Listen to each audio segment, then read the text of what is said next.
Yo, what's up, guys? It's your boy AD, and welcome to another mini episode of the Forbidden Juice podcast. Now, I do not have my co-host with me this week as well, but it is all good in the hood. You know, I am going to just create a little discussion. I really want people to interact in the comment section below for this video, and of course, I'll be commenting on any comments that do come through as well. But let's have a little discussion about veganism. All right, now let me preface this video by saying I will never, ever be a vegan, okay? So I'm not even sorry to say it. Like, I genuinely just enjoy the taste of meat too much to become a vegan, and that's the pure, plain, simple fact of the matter, right? Now, do I have an opinion of vegans? Yes, I do. I genuinely believe that vegans, well, like your average vegan, is actually a very, very incredible person, and they are the type of people who they have more willpower than me. That's the realness, man. Like, to be a vegan and to live a vegan lifestyle, not just diet, lifestyle, that is incredibly difficult to do, and I have so much respect to anybody who decides to do it, particularly if it's not only for health reasons but also for the wider, moral reasons, or for the environment, that sort of thing. I've got mad respect for all vegans, but I just would never be one. I have no ambition to be one. It's just not me. Sorry. Chicken is creme de la creme, and I will always and forever eat meat, right? So that's just how it goes with me and vegans. But they're not bad people or anything. If anything, like I said, they've got some of the best willpower, best self-discipline, etc., etc., and that lifestyle that they live is something to be admired.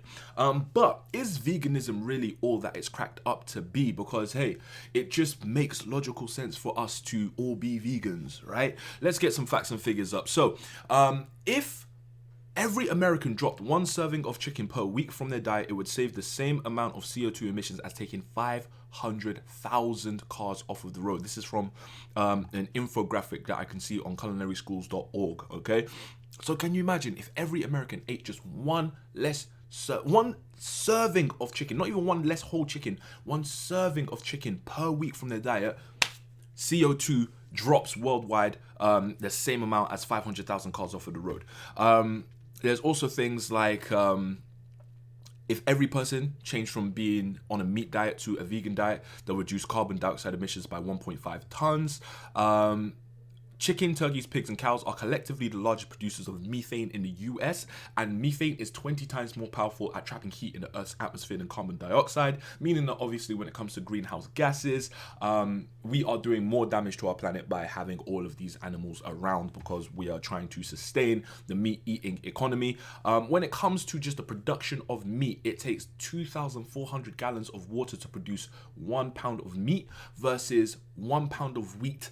So wheat taking 25 gallons. That is a massive difference. It's just, you'd save more water by not eating 1 pound of meat than you would not taking a shower for 6 months, right? I could keep going on and on and on about the benefits to the environment, as well as obviously to yourself, about changing to a vegan diet. I mean, when it comes to some benefits for yourself, there's weight loss, for example, that you can have, and there's the fact that you will ward off some serious illnesses. Obviously, any illnesses that are born within meat, like salmonella, for example, you wouldn't have a chance of really suffering from as well.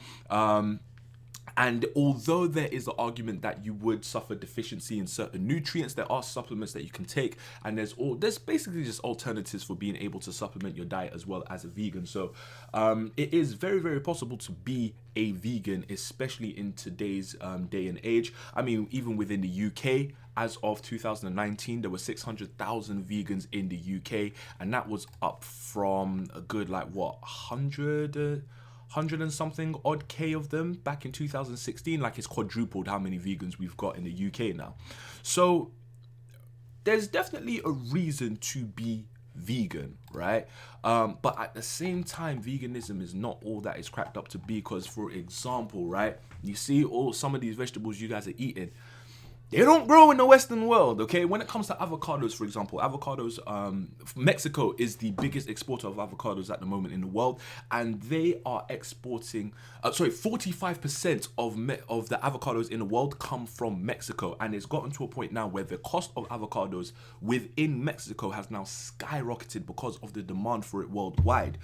Even within Kenya, they've now had to ban the export of avocados because simply too many are being bought. And even Australia as well. This is, by the way, information I'm getting from an article in the Independent website.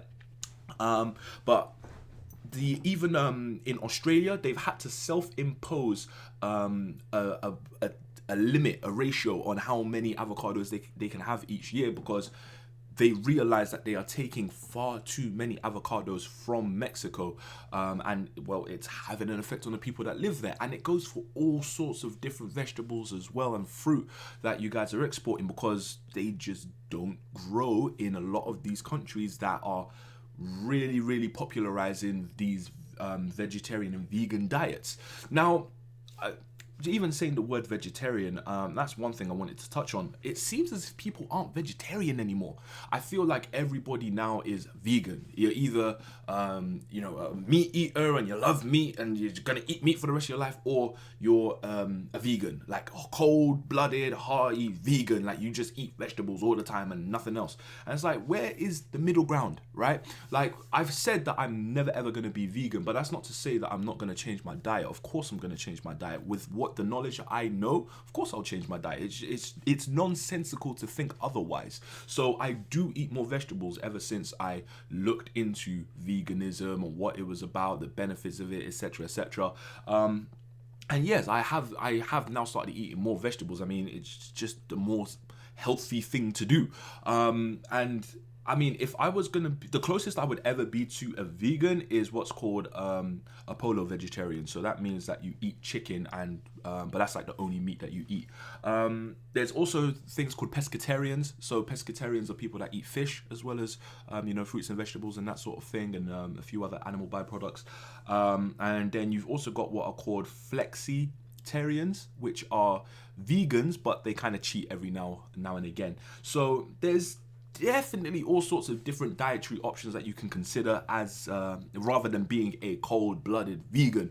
But I want you guys to weigh in on the discussion. Do you think that being a vegan is all that it's cracked up to be? Because honestly, veganism has just exploded over the last 5, 6, 7 years, and it's not been a small change at all. Going on the website for the Vegan Society, I can see that, where is that stat over there? Basically, that veganism as a trend, I think it went over it.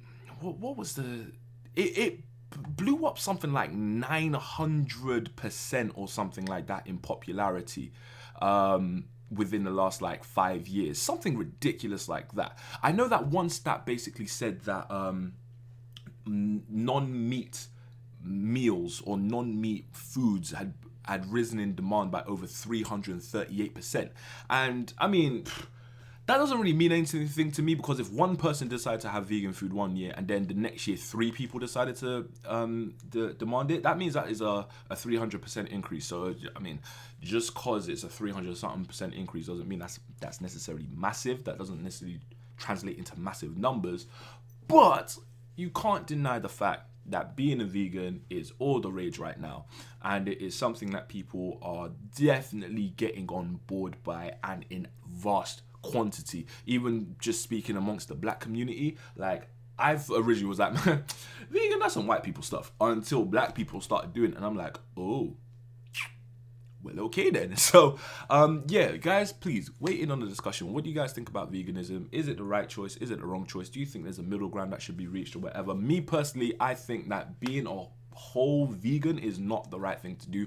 I do believe that there needs to be a balance. Now, there are vegans who are out there who live purely off of plant-based diets, and it is pretty damn impressive. Some of them are even bodybuilders, for goodness sake. So it's not to, it just goes to show that it is possible. But at the same time, man, I do believe that you should be able to eat at least some amount of meat in your diet, and just be reasonable about it. You know what I mean? As long as you're reasonable and you balance it the right way, then there's nothing wrong with eating a little bit of meat and a little bit of veg on the side as well.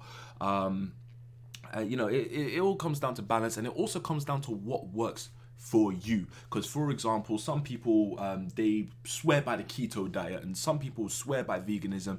Some people are completely on, like, you know, liquid based diets and all sorts of other things. You know what I mean? And intermittent fasting is another big one, right? Like, people love to talk about intermittent fasting these days, and it's just, look, whatever works for your body works for your body, right? Like me, eating meat works for my body. I tell you that right now. Adrian, maybe you should try veganism. No, I don't want to try veganism. Why? Because what I'm doing so far works. I have realized that changing my diet so that less fatty foods and less unhealthy foods are involved and more vegetables are involved, that has had a benefit on me 100%. But that doesn't mean that cutting out the meat is going to, you know, respond well with my body. Not to mention, it won't respond well with my mind, because at the end of the day, to be a vegan, you need to have the right mind state, and I for sure will never have the right mind state, which is why a vegan diet will never work for me. Yes, it is down to the way that I think. Sorry, not even sorry. So yeah, guys, anyway, I'm rambling on a little bit too much. Tell me what you guys think in the comment section below. Make sure you follow us on all our social media as well. I'm interested to see what you guys say about this, but much love for coming through,